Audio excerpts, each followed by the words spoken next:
Aquí comienza Reencuentro, una cita con nuestra tradición y los temas de la actualidad a la luz de la Torá.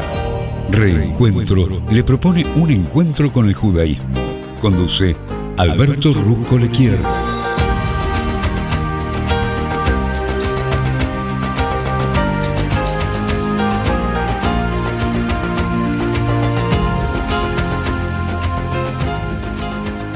Muy buenas tardes, aquí Alberto Rusco Lequier te saluda y te da las gracias por acompañarme, ya como lo estás haciendo hace más de 30 años aquí, desde Radio High en la querida ciudad de Buenos Aires. La invitación, como ya sabes, es beber en los exquisitos manantiales de sabiduría de la Torá, manantiales que también son inagotables, para salir de este encuentro más rico que cuando lo hemos iniciado.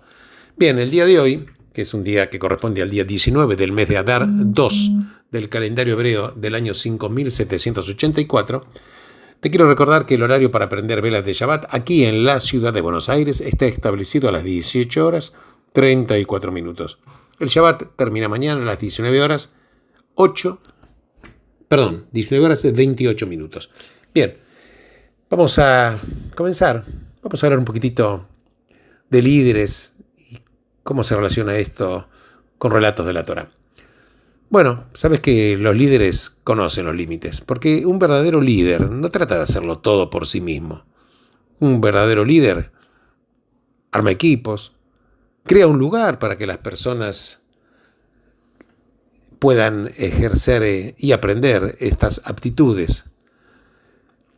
Saben los líderes la importancia de la división de poderes y también se rodean de personas que son diferentes de ellos mismos, porque saben, porque son inteligentes, del peligro que existe en concentrar todo el poder en una sola persona. Entonces, para conocer tus límites, saber que hay cosas que no puedes hacer y cosas que no pueden ser, claro que puede resultar para una experiencia, para ciertas personas es una experiencia dolorosa, y algunas personas devienen en crisis emocionales. Bueno, vamos a ver relatos de la Torá para sacar conclusiones. Pues es que quiero hablar de 4 relatos, relatos muy importantes. Estos relatos se relacionan también, además de ser fascinantes, estos relatos están unidos también por la música, porque sabes que desde mucho tiempo atrás, desde las épocas más tempranas de la historia judía, la Torá era cantada, no solamente leída. Y Moshe, al final de su vida, llama a la Torá un canto. Diferentes tradiciones se desarrollaron en Israel y Babilonia, y desde aproximadamente del siglo X en adelante, el canto se sistematizó mediante notaciones musicales que eran conocidas como en hebreo se dice ta'amei amikra, son notas de canto, que fueron creadas por estos masoretas tiberianos, quienes eran los guardianes de los textos sagrados del judaísmo. Hay una nota muy rara que aparece solamente 4 veces en la Torá. Y en cada uno de los casos, esto señala una crisis existencial. Estos relatos también de la Torá están en el libro de Génesis. Y el 4.º relato que está relacionado con esta nota, en la parashá, precisamente que estamos hablando, que es la parashá Tzav. El 4.º, como te digo, trata sobre el liderazgo. Bueno, en realidad, de alguna manera, los otros también. Vamos a ver el primero. Ocurre en la historia de Lot.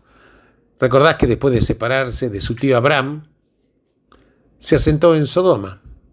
Ahí se asimiló. Las hijas de Lot se casaron con hombres del lugar. Y él mismo se ubicó a la entrada de la ciudad, señal de que había sido nombrado juez. Entonces, 2 personas se le aparecen para avisarle que deje la ciudad porque Dios estaba por destruir la ciudad. Pero claro, Lot vacila. Y por encima de la palabra vacila, pues es que hay una nota muy especial. Lot ahí está desgarrado, está conflictuado y percibe que los que lo alertaron tienen razón. La ciudad efectivamente está por ser destruida. Pero resulta que él ha invertido todo su futuro en la identidad que ha desarrollado para sí y para sus hijas. El relato habla de que los ángeles lo arrastraron fuera de la ciudad por la fuerza, porque de no haberlo hecho habría demorado hasta ser demasiado tarde. El segundo relato aparece cuando Abraham le pide a su servidor, identificado como Eliezer, que consiga una esposa para su hijo Isaac.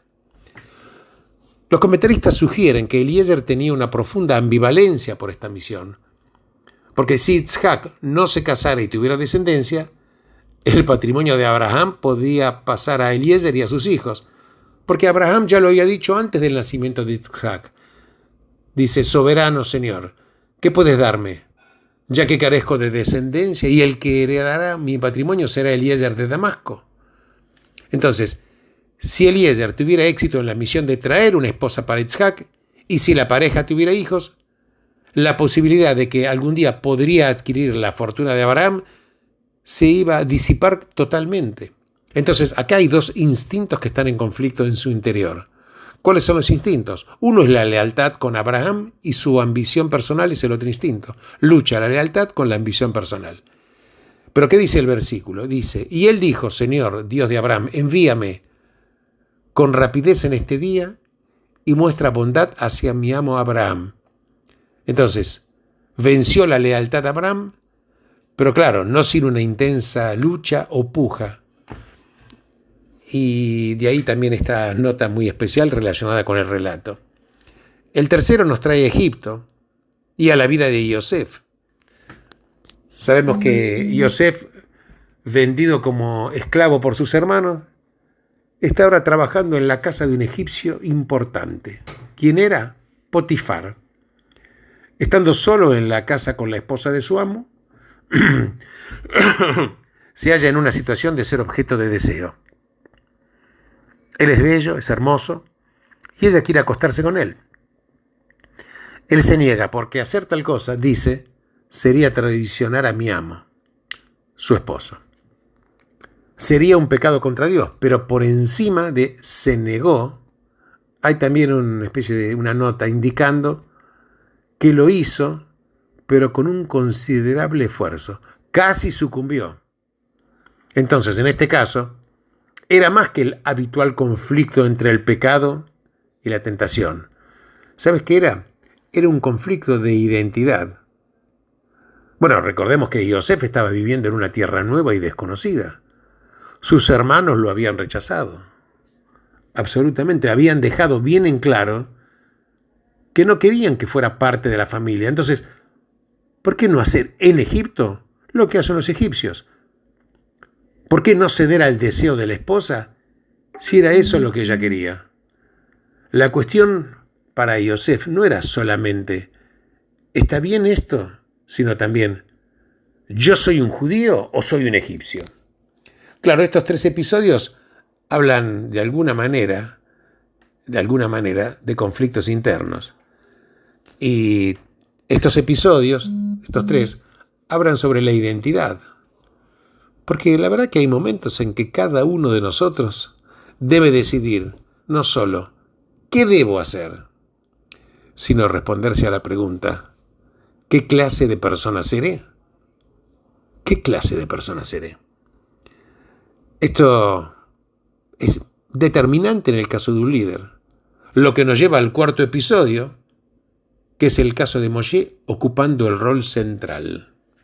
Veamos. Después del pecado del becerro de oro,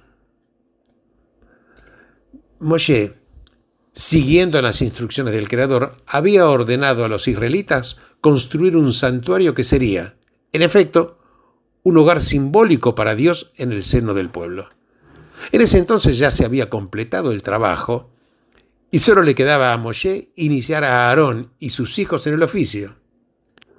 Moshe viste a Aarón con el ropaje especial del sumo sacerdote, lo unge con aceite y realiza varios sacrificios para la ocasión.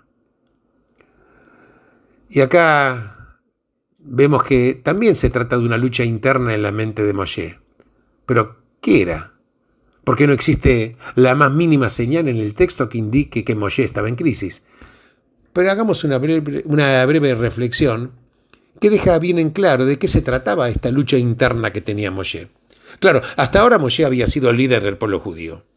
Aarón lo había asistido, que era su hermano, claro, acompañándolo en las misiones con el faraón, actuando como vocero y asistente. Sin embargo, ahora Aarón estaba por emprender un nuevo rol de liderazgo por mérito propio, porque ya no iba a estar un paso por detrás de Moshe. Haría lo que el mismo Moshe no podría hacer. Podía presidir la ejecución de los sacrificios en el tabernáculo. Ya podía actuar en el servicio sagrado al Creador. Y una vez al año, en Yom Kippur, podía liderar el servicio que asegura el perdón del pueblo por sus pecados. Claro, Aarón, al dejar de ser la sombra de Moshe, estaba por convertirse en el líder que Moshe no estaba destinado a ser, porque Aarón estaba destinado a ser el sumo sacerdote. Entonces, estas son situaciones que vamos a seguir desarrollando ahora.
Bueno, como te dije, Aarón estaba por convertirse en el líder que Moshe no estaba destinado a ser, porque Aarón estaba destinado a ser el sumo sacerdote. Pues sabes que el Talmud agrega una nueva dimensión de lo importante de este momento. En la zarza ardiente, Moshe se resistió repetidas veces al llamado del Creador para liderar al pueblo, porque al final Dios le dijo que a Aarón lo acompañaría, ayudándolo a hablar. Porque sabes que Moshe tenía algún problemita en el habla, decían que era tartamudo. El Talmud dice que ese fue el momento en que Moshe perdió la posibilidad de ser sacerdote. Originariamente, dijo Dios, yo tenía la intención de que tú fueras el sacerdote y tu hermano Aarón levita, pero ahora él va a ser el sacerdote y tú un levita. Y esta fue la lucha interna de Moshe.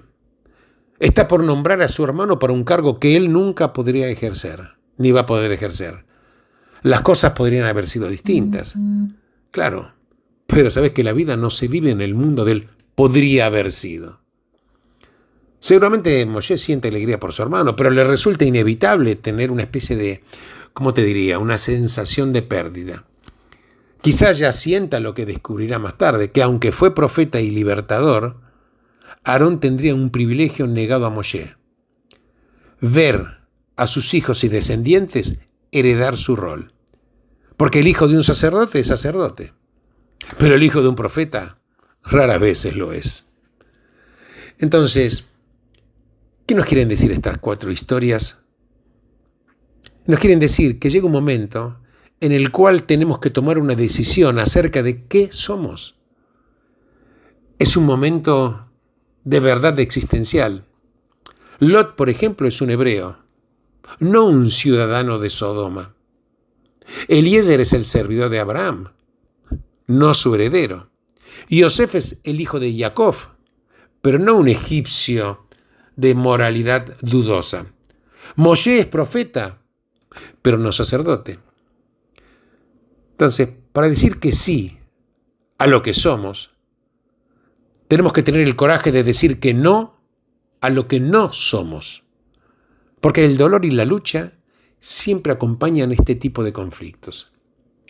Este es el sentido de estos relatos. Pero claro, emergemos menos conflictuados que antes. Y esto es aplicable especialmente a los líderes, que es el motivo por el cual el caso de Moshe en esta parashá, Tzaf, es tan importante. Había cosas a las cuales Moshe no estaba destinado. Nunca iba a ser sacerdote. Esa tarea le correspondió a Aarón. Nunca lideraría al pueblo a través del Jordán, porque ese iba a ser el rol de Yehoshua, el asistente de Moshe. Moshe tuvo que aceptar ambos hechos con gracia para poder ser honesto con él mismo. Y los grandes líderes tienen que ser honestos consigo si es que van a ser honestos con aquellos a los que lideren. Porque un líder nunca, pero nunca debe intentar ser todo para la gente. Un verdadero líder debe estar satisfecho con lo que es. Los líderes deben tener la fortaleza de saber lo que no pueden ser si realmente tienen el coraje de ser leales a sí mismos.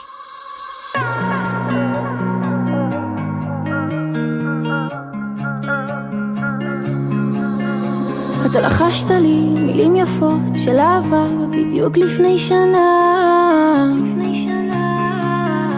אני רציתי אז יותר לבד, פחות איתך, עכשיו זה השתנה. אתה לא בא אליי, לא דיברנו קצת יותר מדי. אתה שם בלעדיי, להיות לבד זה לא כדאי. אז בוא אליי, הספיק לי די, אתה זוכר אותנו יחד. אז בוא אליי, אל תאמר אולי, שאתה כאן כבר אין בי פחד. רק אם תבוא אליי.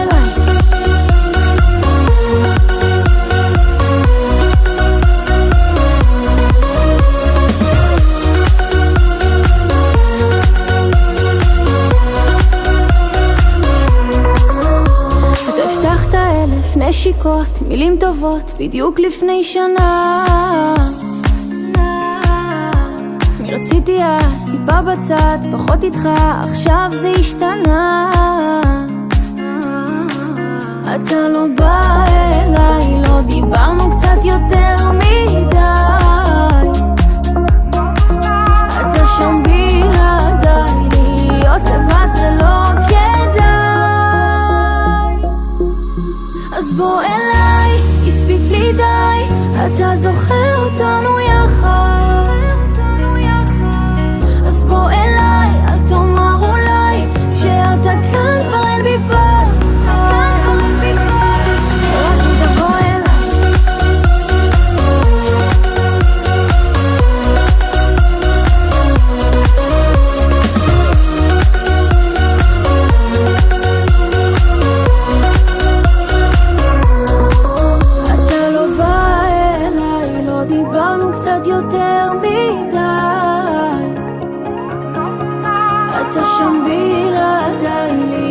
לבד זה לא כדאי.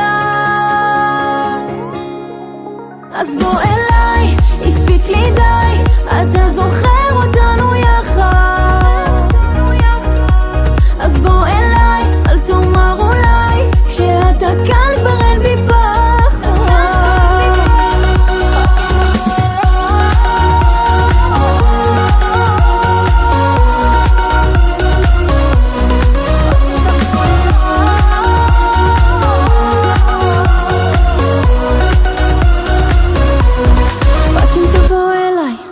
Bueno, pues es que uno de los temas más difíciles de la Torá y la forma de vida que propone es el fenómeno de los sacrificios de animales, de los cuales se habla precisamente para allá de esta semana. Bueno, ¿por qué es un tema difícil? Bueno, por diferentes razones. Primero, porque los judíos y el judaísmo han sobrevivido sin los sacrificios por más de 2000 años. Además, prácticamente todos los profetas lo criticaron, y precisamente esto se ve en la Haftará cuando se leen los profetas de esta semana. Ninguno de los profetas propuso abolirlos, pero criticaron duramente a los que lo practicaron mientras sometían a sus congéneres a explotación u opresión. Lo que les molestaba, lo que molestaba a Dios en cuyo nombre hablaban, era que evidentemente algunos pensaban el sacrificio como una forma de soborno, porque si hacemos un objeto generoso, Dios va a pasar por alto nuestros crímenes y transgresiones. Pero sabes que esta idea está totalmente opuesta y es incompatible con el judaísmo. Por otra parte, los sacrificios y la monarquía, por ejemplo, fueron características muy poco distintivas del judaísmo en la antigüedad. Cada religión de la época, cada culto, cada secta tenía sus altares y sacrificios.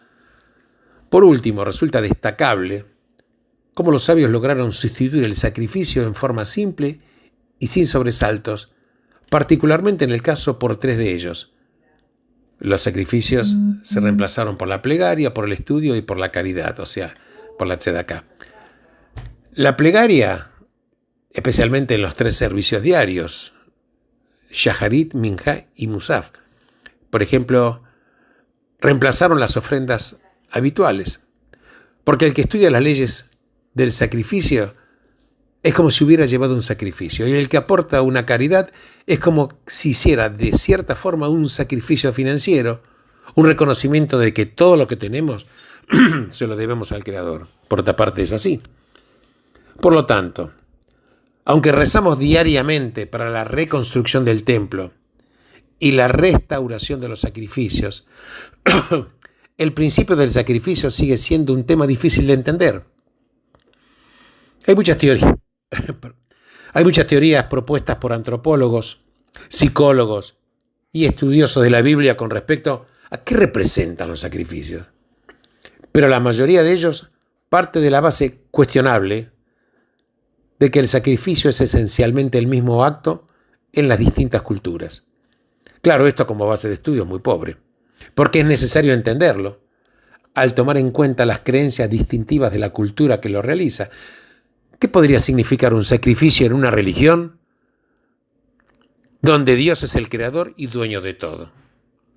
Entonces, ¿qué fue entonces el sacrificio en el judaísmo y por qué sigue siendo importante al día de hoy, aunque sea como una idea?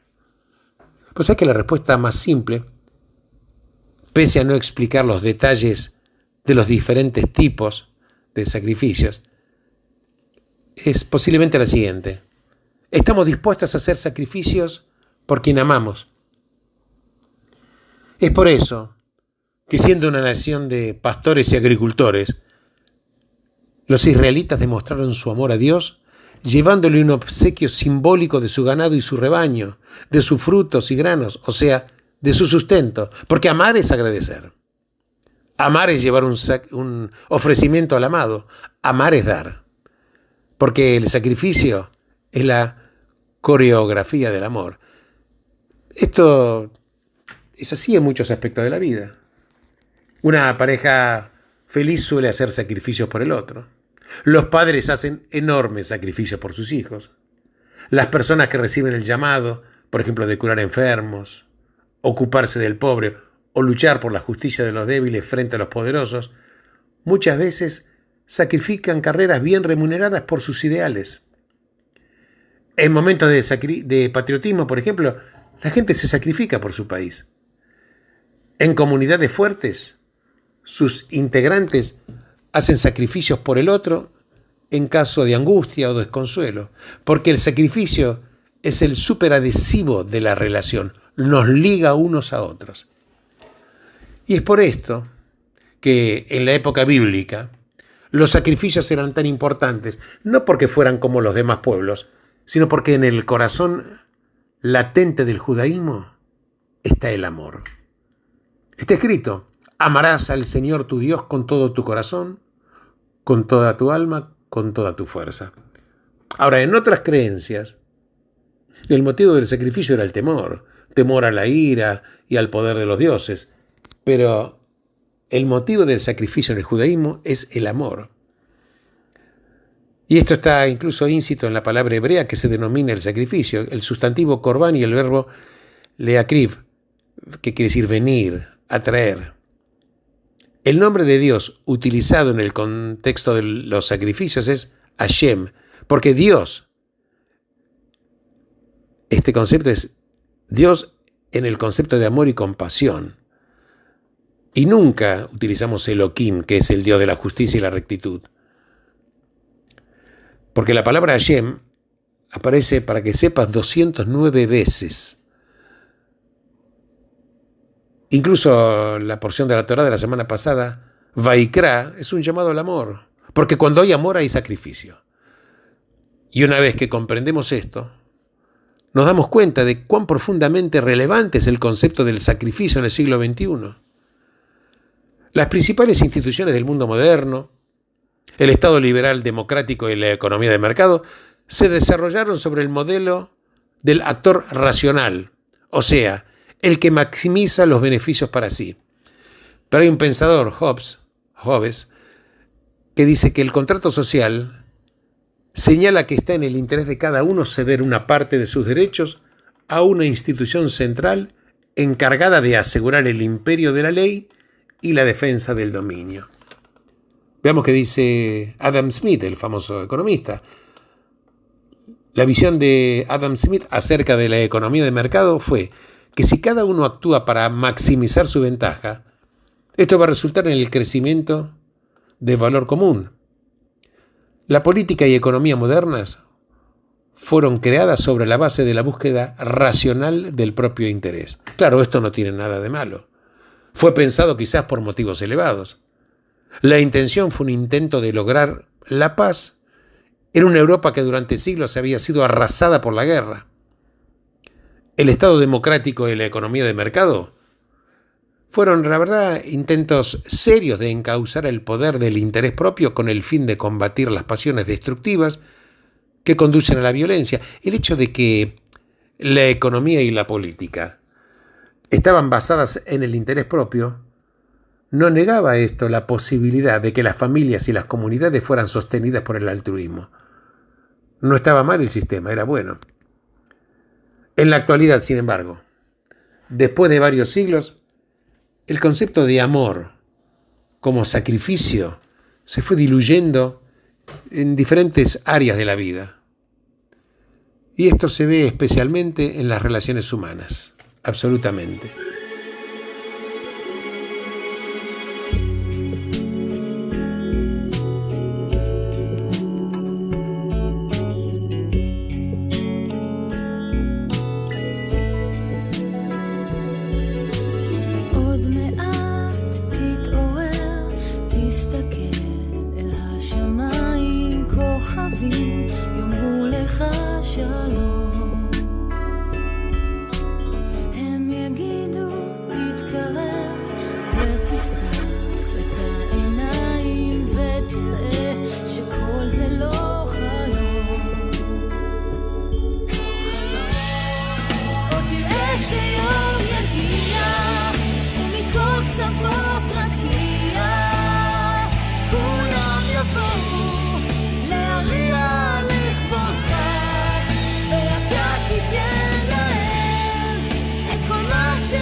Qué tema el sacrificio, ¿no? Bueno, actualmente, después de varios siglos, como te dije, este concepto del sacrificio se fue difuminando en la vida. Por ejemplo, en todo el occidente cada vez menos personas contraen matrimonio. Cuando lo hacen es cada vez más tardíamente. Enorme cantidad de gente termina divorciándose. En Europa la población autóctona decrece. Porque para lograr una población estable un país debe tener un promedio de 2,1 hijos por madre. Pero vos sabés que en el año 2015, por ejemplo, el promedio de toda la Unión Europea fue de 1,55. En otros países como España fue 1,27, etcétera, ¿no? Y la verdad que si la población europea es estable es por el flujo de inmigrantes, de por sí sin precedentes. Perder el concepto de sacrificio dentro de una sociedad finalmente deriva en la declinación de la unidad y de alguna manera un envejecimiento y muerte de la sociedad. El Talmud dice que cuando un hombre se divorcia de su primera mujer, el altar derrama lágrimas. Esto está en el tratado de Gitín, que es divorcios. Entonces, ¿cuál es la conexión entre el altar y el matrimonio? Y ambos tienen que ver con el sacrificio. Los matrimonios fallan cuando los integrantes de la pareja no están dispuestos a hacer sacrificios por el otro. Claro, no quiere decir que esté prohibido el divorcio, de hecho está totalmente legislado, pero para llegar a esa instancia uno también tiene que ser consciente de si estuvo dispuesto a hacer sacrificios para poder solucionar una situación. Porque tanto los judíos como el judaísmo sobrevivieron pese a los múltiples sacrificios que tuvieron que hacer.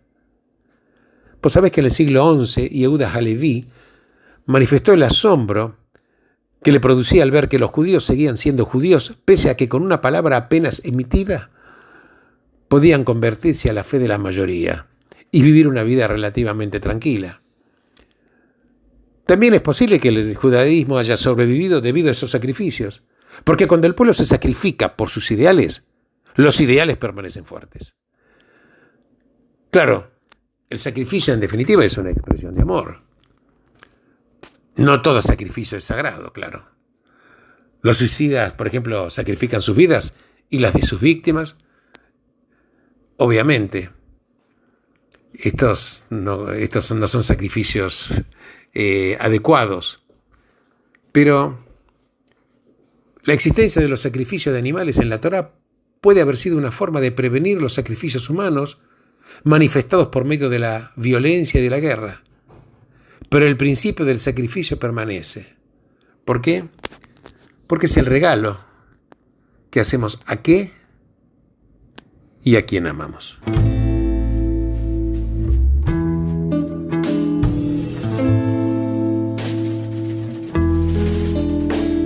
יוצאים ביציאה הדרומית ועולים ברחוב השוק, בפינה יש בית עם עבר מפואר, עתיד ריק והווה סדוק, חפציו עוד עושים לך טוב, אתה שר בתוך ביתו, ואני מבקשת ממך לספר לי עליו ומה איתו. הוא עבד לעתים בשלוש עבודות ואהב אהבות באור העמוק, הוא חלם חלומות ולחם מלחמות ומת משעמום.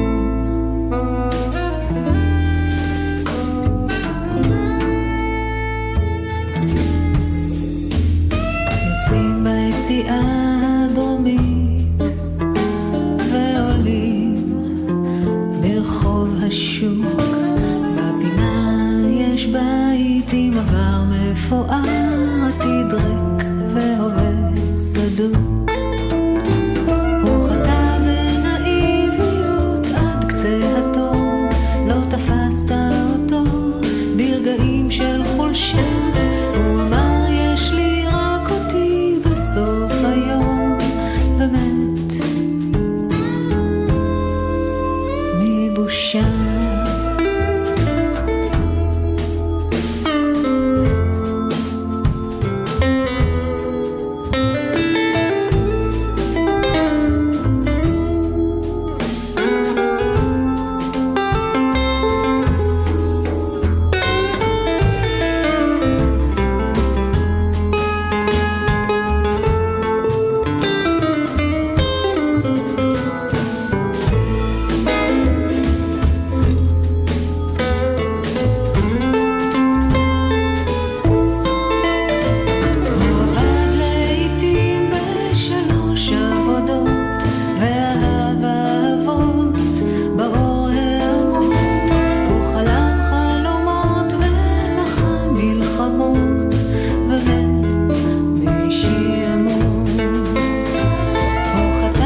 ומת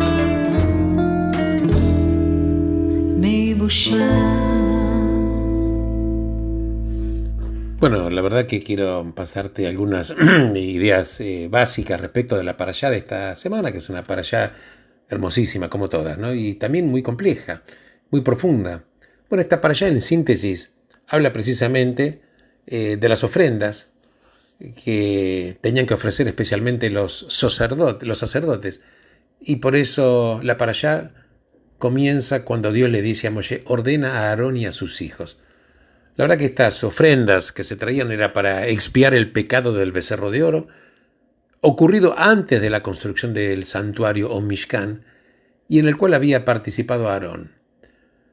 También habla de que el sumo sacerdote tenía la obligación de ofrendar un sacrificio diario de sus propios recursos, lo cual nos enseña que primero tiene que mejorarse uno mismo para después poder guiar a los demás. Se habla del Cohen que pedía perdón al Creador por los pecados cometidos por el pueblo, pero también el Cohen tenía que pedir primero perdón por sus propios actos. Habla del sacrificio del sacerdote que incentivaba al resto del pueblo a presentar las ofrendas sin avergonzarse por sus pecados. Y también habla de que se prohíbe en el judaísmo, vos sabés que no se permite el consumo de sangre animal, por eso cuando se faena un animal lo que se hace es desangrarlo, porque en la sangre, que es el líquido vital, está el impulso animal. Entonces como que hay que sacar el animal dentro del animal para poder consumirlo, porque la sangre es la esencia de la vida. Entonces bueno, podés comer algo que tenga vida. Pero además esto implica que cuando en el judaísmo nosotros nos hacemos uno con lo que comemos. Por eso dice, somos lo que comemos. Entonces hay que sacar el hervor animal del animal para poder consumirlo. Así que, porque el alimento se convierte en carne y sangre de la persona que lo ingiere. Porque en los alimentos prohibidos existe una fuerza negativa que actúa sobre el alma espiritual y por eso se ordenó evitar esta ingesta. Bien, esto en realidad simplemente son algunos pincelazos mínimos, pero me parece importante charlar. Por eso, Reencuentro, que yo como lo concibo, es tener este diálogo con ustedes que me están escuchando. Algunas cosas les parecerán entendibles, otras hermosas y otras que no tienen explicación. Y hay que, bueno, en realidad este es un puntapié para saber que en el judaísmo los seres humanos nos edificamos con la pregunta. La pregunta, y fíjate que pronto el próximo mes vamos a celebrar la festividad de Pesaj. ¿Y cuál es la esencia? Aparte de que hay un ceder, hay un orden. Las preguntas, nos edificamos con las preguntas. Yo por mi lado te agradezco enormemente que estés compartiendo conmigo esta edición de Reencuentro. Te recuerdo una vez más que el horario para aprender velas de Shabbat este día viernes está establecido a las 18:34 y el Shabbat termina mañana, sábado, a las 19:28. Gracias por estar conmigo. Benditos sean todos ustedes en el lugar en el cual se encuentren. Y Shabbat Shalom.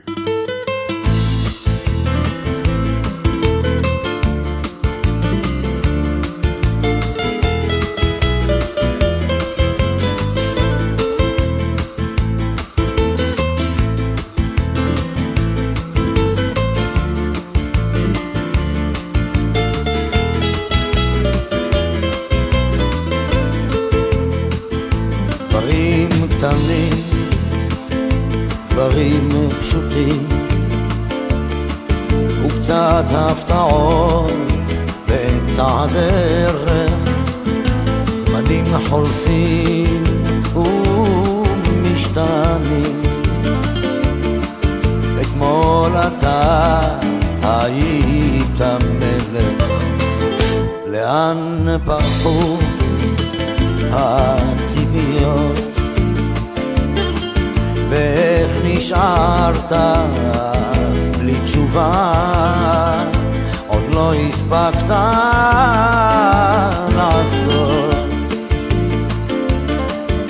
ומה נשאר מכל העבר? הכל תלוי בך חבר, אהיה חזק, אל תישבר, אל תיתן לעצמות בך לפגוע, היה חזק ותתגבר, הכל תלוי בך חבר, היה חזק, אל תישבר, אל תיתן לעצמות בך לפגוע, היה חזק ותתגבר.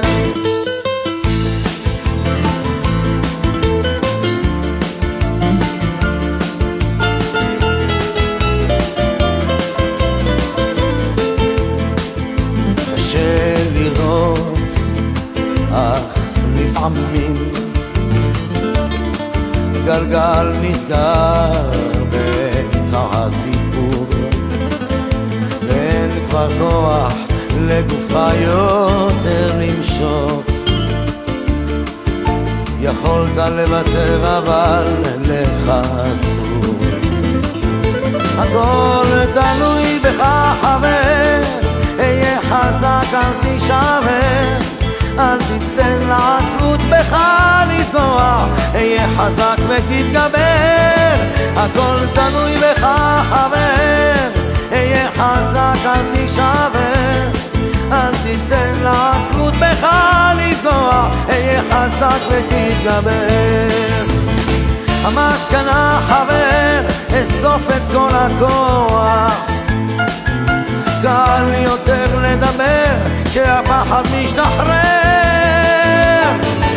למרות הכל אתה מבין שזו הדרך, היה חזק חבר, היה חזק, הכל תלוי בך חבר, היה חזק, אל תישבר, אל תיתן לעצמות בך לפגוע, היה חזק ותתגבר, הכל תלוי בך חבר, היה חזק, אל תישבר, אל תיתן לעצמות בך לפגוע, היה חזק ותתגבר.